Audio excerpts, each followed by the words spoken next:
Internal issues കാരണം, മുഖ്യമന്ത്രി തർക്കം നിലനിൽക്കുന്നത് കാരണം മുഖ്യമന്ത്രി പോലും ഇല്ലാതെയാണ് നമ്മുടെ സംസ്ഥാനം നീങ്ങിക്കൊണ്ടിരിക്കുന്നത് എന്നുള്ളത് ഒരു ദാരുണമായിട്ടുള്ള സാഹചര്യം തന്നെ. MP-യും നമ്മുടെ നിയുക്ത MLA ശ്രീ രമേശ് പിഷാരടിയും ചേർന്നുകൊണ്ട് KSRTC ബസ്സിൽ കയറി സ്ത്രീകൾക്ക് കൊടുത്ത വാക്കാണ് അടുത്ത മാസം, അതായത് മെയ് 15-ാം തീയതി മുതൽ സൗജന്യമായിട്ടുള്ള യാത്രയായിരിക്കും എല്ലാ സ്ത്രീകൾക്കും. അധികാരത്തിലേറുക എന്നുള്ളൊരു ആഗ്രഹം മാത്രമേ ഉള്ളൂ. നാട് നന്നായി ഭരിക്കാനായിരുന്നു കോൺഗ്രസ് അധികാരത്തിലേറിയിരുന്നതെങ്കിൽ ഈ നാടിനെ ഇങ്ങനെ അനാഥമാക്കുന്ന ഒരു സാഹചര്യത്തിന് കോൺഗ്രസ് മുതിരുമായിരുന്നില്ല.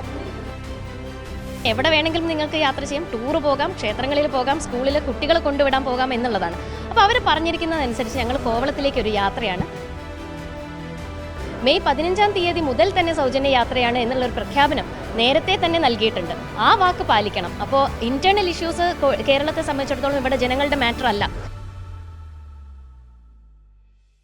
നമസ്കാരം. UDF സർക്കാർ അധികാരത്തിൽ വന്നു കഴിഞ്ഞാൽ മെയ് 15 മുതൽ സ്ത്രീകൾക്ക്, അതായത് സംസ്ഥാനത്തെ സ്ത്രീകൾക്ക് KSRTC-യിൽ സൗജന്യമായി ബസ് യാത്ര അനുവദിക്കും എന്ന് പറഞ്ഞിരുന്നു, എന്നൊരു വാഗ്ദാനം നടത്തിയിരുന്നു. എന്നാൽ ഇപ്പോൾ ആ ഒരു വാഗ്ദാനം ലംഘിച്ചോ എന്നുള്ളൊരു സംശയമാണ് ഉയർന്നു വരുന്നത്. ഇന്ന് ഇപ്പോൾ മഹിളാ മോർച്ച ഇതിനെതിരെ, ഈ ഒരു വാഗ്ദാന ലംഘനത്തിനെതിരെ പ്രതിഷേധവുമായി രംഗത്ത് വരികയാണ്. ഈ ഒരു സാഹചര്യത്തിൽ എന്താണ് പറയാനുള്ളത്? കാരണം മന്ത്രിസഭ രൂപീകരിച്ചിട്ടില്ല, മുഖ്യമന്ത്രി ഇക്കഴിഞ്ഞ ദിവസം പ്രഖ്യാപിച്ചതേ ഉള്ളൂ. അതെ, കൃത്യമാണ്, മന്ത്രിസഭ രൂപീകരിച്ചിട്ടില്ല. പക്ഷേ നമുക്ക് ശ്രദ്ധിക്കേണ്ട ഒരു വിഷയം, മെയ് 4-ാം തീയതി ഇലക്ഷൻ റിസൾട്ട് വന്നതിന് ശേഷം മറ്റെല്ലാ സംസ്ഥാനങ്ങളിലും മന്ത്രിസഭ രൂപീകരിക്കുകയും മുഖ്യമന്ത്രിമാർ ചുമതല ഏറ്റെടുക്കുകയും സത്യപ്രതിജ്ഞ ചെയ്യുകയും ചെയ്തു കഴിഞ്ഞിട്ടൊരു സാഹചര്യത്തിൽ എന്തുകൊണ്ട് കേരളത്തിൽ ഇന്ന് വരെ അത് രൂപീകരിക്കാൻ സാധിച്ചില്ല എന്നുള്ളത് ചോദിക്കുമ്പോഴും 100 ചില്ലാനും സീറ്റ് വാങ്ങി വിജയിച്ചിട്ടുള്ള കോൺഗ്രസിന് അകത്തുണ്ടായിരിക്കുന്ന ഇന്റേണൽ ഇഷ്യൂസ് കാരണം, മുഖ്യമന്ത്രി തർക്കം നിലനിൽക്കുന്നത് കാരണം മുഖ്യമന്ത്രി പോലും ഇല്ലാതെയാണ് നമ്മുടെ സംസ്ഥാനം നീങ്ങിക്കൊണ്ടിരിക്കുന്നത് എന്നുള്ളത് ഒരു ദാരുണമായിട്ടുള്ള സാഹചര്യം തന്നെ. അതുകൂടാതെ MP-യും നമ്മുടെ നിയുക്ത MLA ശ്രീ രമേശ് പിഷാരടിയും ചേർന്നുകൊണ്ട് KSRTC ബസ്സിൽ കയറി സ്ത്രീകൾക്ക് കൊടുത്ത വാക്കാണ് അടുത്ത മാസം, അതായത് മെയ് 15-ാം തീയതി മുതൽ സൗജന്യമായിട്ടുള്ള യാത്രയായിരിക്കും എല്ലാ സ്ത്രീകൾക്കും. കേരളത്തിൽ എവിടെ വേണമെങ്കിലും യാത്ര ചെയ്യാം, എല്ലാ സ്ത്രീകൾക്കും യാത്ര ചെയ്യാം എന്നുള്ള തരത്തിലാണ് ആ പ്രഖ്യാപനം വന്നിട്ടുള്ളത്. അപ്പോൾ ആ 15-ാം തീയതി എത്തിയിരിക്കുകയാണ്. അപ്പോൾ തീർച്ചയായിട്ടും കോൺഗ്രസ് കൊടുത്തിരിക്കുന്ന വാക്ക് പാലിക്കണം. സ്ത്രീകളോട് ഉറപ്പ് നൽകിയിരുന്ന ഈ സൗജന്യ യാത്ര KSRTC-യിൽ എന്നുള്ള കാര്യത്തോട് ചേർന്ന് നിന്നുകൊണ്ട് എത്രയും പെട്ടെന്ന് നടപ്പിലാക്കണമെന്നുള്ള ആവശ്യം ഉന്നയിച്ചുകൊണ്ട് ഇന്ന് KSRTC-യിൽ ആ സൗജന്യ യാത്രയ്ക്ക് വേണ്ടി ഞങ്ങൾ മഹിളാ മോർച്ചയുടെ നേതൃത്വത്തിൽ ഇറങ്ങുകയാണ്. അതായത് പാർട്ടിയുടെ ഉൾപാർട്ടി പ്രശ്നം മൂലം ഇത്തരത്തിൽ ജനങ്ങൾക്ക് ലഭിക്കേണ്ട, അല്ലെങ്കിൽ കോൺഗ്രസ് പറഞ്ഞിരിക്കുന്ന വാഗ്ദാനം ലംഘിക്കപ്പെട്ടിരിക്കുകയാണ്.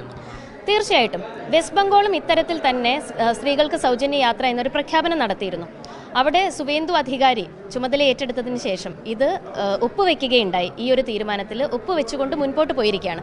ജൂൺ 1-ാം തീയതി മുതൽ യാത്ര അത് പ്രാബല്യത്തിൽ വരും എന്നുള്ളൊരു തീരുമാനമാണ് അറിയിച്ചിരുന്നത്. എന്നാൽ കോൺഗ്രസ് ഇലക്ഷൻ പ്രചരണത്തിന്റെ ഭാഗമായിട്ട് മെയ് 15-ാം തീയതി മുതൽ തന്നെ സൗജന്യ യാത്രയാണ് എന്നുള്ളൊരു പ്രഖ്യാപനം നേരത്തെ തന്നെ നൽകിയിട്ടുണ്ട്. ആ വാക്ക് പാലിക്കണം. അപ്പോൾ ഇന്റേണൽ ഇഷ്യൂസ് കേരളത്തെ സംബന്ധിച്ചിടത്തോളം ഇവിടെ ജനങ്ങളുടെ മാറ്റർ അല്ല. ഇലക്ഷൻ കൃത്യസമയത്ത് നടന്നിട്ടുണ്ട്. ഏറ്റവും ആദ്യം നടന്നിരിക്കുന്നതും കേരളത്തിലെ ഇലക്ഷനാണ്. ഒരു മാസത്തോളം കഴിഞ്ഞിട്ടാണ് റിസൾട്ട് വരുന്നത്. കോൺഗ്രസ് സ്ഥാപിക്കുന്നതും അവർ വിജയിക്കുമെന്ന് അവർക്ക് 100% ഉറപ്പുണ്ടായിരുന്നു എന്നുള്ളതാണ്. അപ്പോൾ ആ ഒരു മാസം കഴിഞ്ഞു റിസൾട്ട് വന്നു. അത് കഴിഞ്ഞ് 4-ാം തീയതി കഴിഞ്ഞ് ഇന്ന് 15-ാം തീയതി ആയിട്ടും അവർക്ക് സത്യപ്രതിജ്ഞ ചെയ്യാൻ സാധിക്കാത്തത് ഇവിടെയുള്ള ജനങ്ങളോട് ചെയ്യുന്ന വഞ്ചനയാണ്. അപ്പോൾ അധികാരത്തിലേറുക എന്നുള്ളൊരു ആഗ്രഹം മാത്രമേ ഉള്ളൂ. നാട് നന്നായി ഭരിക്കാനായിരുന്നു കോൺഗ്രസ് അധികാരത്തിലേറിയിരുന്നതെങ്കിൽ ഈ നാടിനെ ഇങ്ങനെ അനാഥമാക്കുന്ന ഒരു സാഹചര്യത്തിന് കോൺഗ്രസ് മുതിരുമായിരുന്നില്ല. ഈ വാഗ്ദാനം പാലിക്കും എന്നുള്ളൊരു വിശ്വാസം മഹിളാ മോർച്ചയ്ക്കുണ്ട്. നിരവധി വാഗ്ദാനങ്ങളാണ് നൽകിയിരിക്കുന്നത്. കോളേജ് വിദ്യാർത്ഥികൾക്ക് ഒരു മാസം 1000 രൂപ സ്കോളർഷിപ്പ്, ആശാ വർക്കർമാരുടെ വേതനം 21,000 രൂപയാക്കി ഉയർത്തുക, ആരോഗ്യ ഇൻഷുറൻസ്, യുവാക്കൾക്ക് തൊഴിലിന് ലോൺ കൊടുക്കുന്നു തുടങ്ങിയിട്ടുള്ള കേന്ദ്ര സർക്കാരിൻ്റെ പദ്ധതികൾ പേര് മാറ്റിക്കൊണ്ടുള്ള പ്രവണത തന്നെ. ആയുഷ്മാൻ ഭാരത് പദ്ധതികൾ നിലനിൽക്കുന്നുണ്ട്, ഇൻഷുറൻസ് പദ്ധതികൾ നിലനിൽക്കുന്നുണ്ട്. എന്നാൽ കേരളം അതിൽ നിന്നൊക്കെ ഒപ്പുവെക്കാതെ പുറകോട്ട് പോയിരുന്ന LDF-ൻ്റെ സാഹചര്യത്തിൽ നിന്നും മാറി UDF ഒരുപക്ഷെ കേന്ദ്ര പദ്ധതികളിൽ ഒപ്പുവെച്ചുകൊണ്ട് അത് ജനങ്ങൾക്ക് ആ ആനുകൂല്യങ്ങൾ നൽകുമെന്നായിരിക്കും അവർ ആ വാഗ്ദാനങ്ങളിലൂടെ പറഞ്ഞിരിക്കുന്നത്.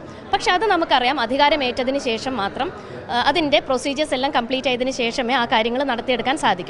തീർച്ചയായിട്ടും ഒരു വർഷക്കാലത്തോളമെങ്കിലും നമ്മൾ കാത്തുന്നതിന് ശേഷം അത് എത്രത്തോളം പ്രാബല്യത്തിൽ വരുത്തുന്നു എന്നുള്ളതിനനുസരിച്ചായിരിക്കും ഞങ്ങളുടെ നീക്കങ്ങൾ. പക്ഷേ ഇത് അവർ പറഞ്ഞിരിക്കുന്ന വാക്ക്, 15-ാം തീയതി എന്ന് പറഞ്ഞിരിക്കുന്ന വാക്ക് കോൺഗ്രസ് പാലിക്കണം.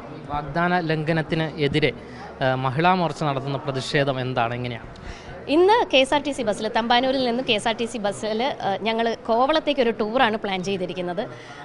അങ്ങനെയാണ് സ്ത്രീകളോട് പറഞ്ഞ് എവിടെ വേണമെങ്കിലും നിങ്ങൾക്ക് യാത്ര ചെയ്യാം, ടൂർ പോകാം, ക്ഷേത്രങ്ങളിൽ പോകാം, സ്കൂളിൽ കുട്ടികളെ കൊണ്ടുവിടാൻ പോകാം എന്നുള്ളതാണ്. അപ്പോൾ അവർ പറഞ്ഞിരിക്കുന്നതനുസരിച്ച് ഞങ്ങൾ കോവളത്തിലേക്ക് ഒരു യാത്രയാണ് മഹിളാ മോർച്ച പ്ലാൻ ചെയ്തിട്ടുള്ളത്. ടിക്കറ്റ് എടുക്കില്ല ഞങ്ങൾ.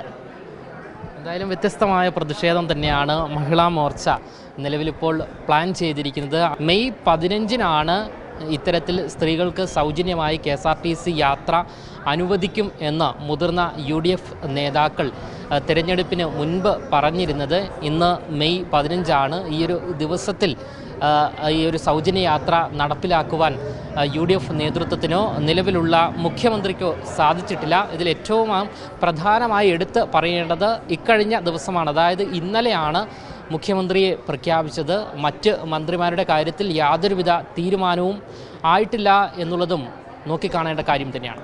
ക്യാമറമാൻ ആഷിക്കിനൊപ്പം അമൽ രുദ്ര, മറുനാടൻ മലയാളി, തിരുവനന്തപുരം.